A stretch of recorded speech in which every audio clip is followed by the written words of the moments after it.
Hello friends, welcome back to my YouTube channel Rathore review. गुम है किसी के प्यार में लेटेस्ट एपिसोड की अपडेट आपके लिए लेकर आई हूँ। पुलिस स्टेशन के बाहर मीडिया वाला ऋतुराज के घेर कर सवालों की बौछार करने लगते हैं।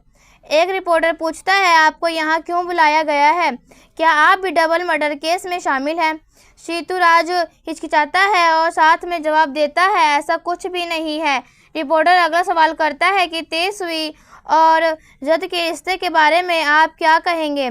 इस पर ऋतुराज कहता है, मैं आप लोगों का कोई कमेंट्स देना नहीं चाहता। पत्रकार फिर पूछता है, पुलिस बार बार उनके घर क्यों आ रही है?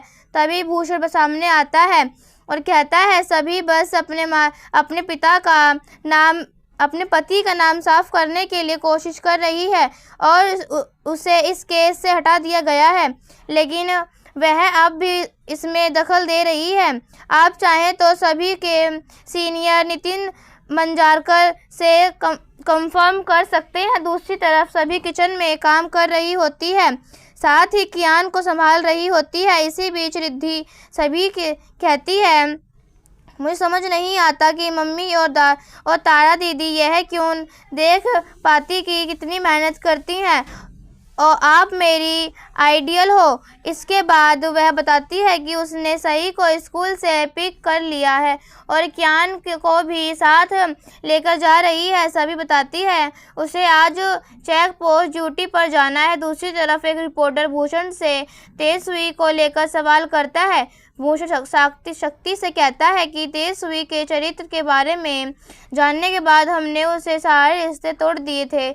आप हमें उससे जुड़े सवाल मत पूछिए। तभी यहाँ पे नील आता है और कहता है, मुझे अपनी पत्नी पर पूरा भरोसा है और मैं साबित कर रहूँगा कि उसने कुछ गलत नहीं किया। ऋतुराज मन ही मन डरता है, अगर नील को पता चल गया कि मैं अमरवती क्यों गया था तो वह मुझे जान से मार देगा। मीडिया वाले नील से पूछते हैं कि क्या अपने परिवार के खिलाफ जाकर तेजस्वी का साथ दोगे? नील मजबूती से जवाब देता है, तेजस्वी बेगुनाह है और मैं उसके कातिल को ढूंढ कर रहूँगा। दूसरी तरफ लीना यह सब टीवी पर देखती है और इस न्यूज़ को देखकर लीना फूट फूट कर रोती है और कहती है कि तेजस्वी ने हमारा पूरा परिवार तोड़ दिया है।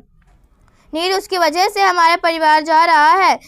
इधर सभी भी न्यूज़ देखती है और वह नील को यह कहते हुए सुनती है कि वह तेजस्वी कातिल को ढूंढ कर रहेगा।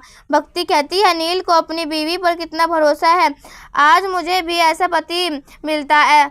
सभी भक्ति से कहती है, तेजस्वी का फ़ोन चेक करते हैं। भक्ति फ़ोन में रिकॉर्डिंग प्ले करती है जो ऋतुराज और तेजस्वी के कोकन वाले झगड़े की होती है, जिसमें ऋतुराज अपनी साजिश कबूल करता है। तभी सभी को नितिन का कॉल आता है।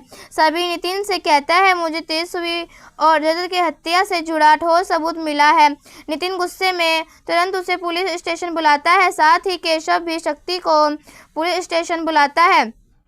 इसके बाद पुलिस स्टेशन में नितिन सभी से पूछताछ करता है, मेरे मना करने के बावजूद वह छानबीन क्यों कर रही है?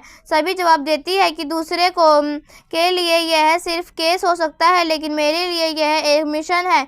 इतनी भक्ति को डांटता है, लेकिन सभी इसका बचाव करती है। सभी नितिन से अनुरोध करती है कि मैं यह केस सुलझाऊंगी, हमेशा की तरह क्रेडिट आपको दूंगी। नितिन इस बात पर भड़ जाता है। जैसे ही सभी सबूत दिखाने वाली होती है, नितिन गुस्से में उसे टोकता है और कहता है, मैंने कई केस सुलझाए हैं और यह भी सुलझा के रहूँगा। तुम्हारा पति कौन दूध का धुला नहीं है?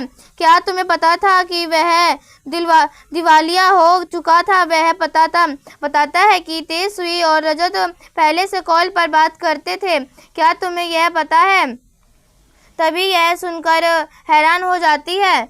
नितिन आरोप लगाता है कि रजत और तेजू के बीच अफेयर था और कहता है, मौत से 3 घंटे पहले वह एक दूसरे के टच में भी थे। शायद उन्होंने एक दूसरे से अपने प्यार का इजहार किया हो, वहीं अपने मर्डर की वजह बन गई। तभी सभी को मीडिया के उस सवाल की याद आ जाती है जब उन्होंने रजत के अफेयर के बारे में पूछा था।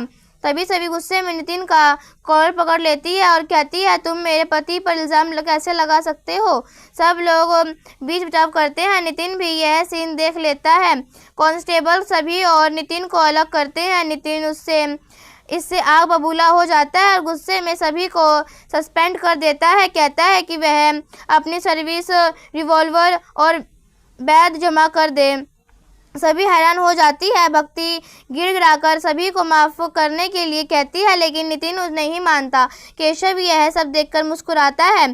सभी अपने रिवॉल्वर और बैग जमा कर देती है। दूसरी तरफ अविनाश कहता है सभी उसका फ़ोन नहीं उठा रही। भाग कहती है कि वह एक गैर जिम्मेदार माँ है। तारा भी रिद्धि को डांटती है, वह हमेशा सभी का साथ क्यों देती है। रिद्धि कहती है, इतना ज़ोर से मत चिल्लाओ, घर में बच्चे हैं, वह सुन लेंगे। तभी वह सई को देखती है। रिद्धि सई को अंदर लेकर जाती है। सई पूछती है कि दादी और तारा बुआ मम्मा और क्यों चिल्ला रही थी। रिद्धि जवाब देती है, तुम्हारी मम्मा एक सुपर मॉम है। दूसरी तरफ नितिन सभी से पूछता है, कहता है कि वह अब जा सकती है, उसका सस्पेंड ऑर्डर उसके घर पहुंच जाएगा। सभी टूट जाती है और दुखी होकर वहां से जाती है। जाते हुए सभी के दिमाग में मीडिया और नितिन की कड़वी बातें घूमती हैं। इसी के साथ आज का एपिसोड ख़त्म हो जाता है। अगले एपिसोड में देखने को मिलेगा कि सभी अपने सस्पेंस के बाद हार नहीं मानती। वह नील के साथ मिलकर अपने प्यार के लिए इंसाफ की लड़ाई लड़ने का फैसला करती है। नील ने उसका साथ मांगती है। क्या नील उसको अपना साथ देगा? क्या सभी और नील एक साथ मिलेंगे, इस केस को सॉल्व करेंगे और यहीं पर एपिसोड ख़त्म हो जाता है। ऐसे ही वीडियो देखने के लिए राठौर रिव्यू चैनल को सब्सक्राइब करें एंड वीडियो को लाइक करें। तब तक के लिए बाय बाय।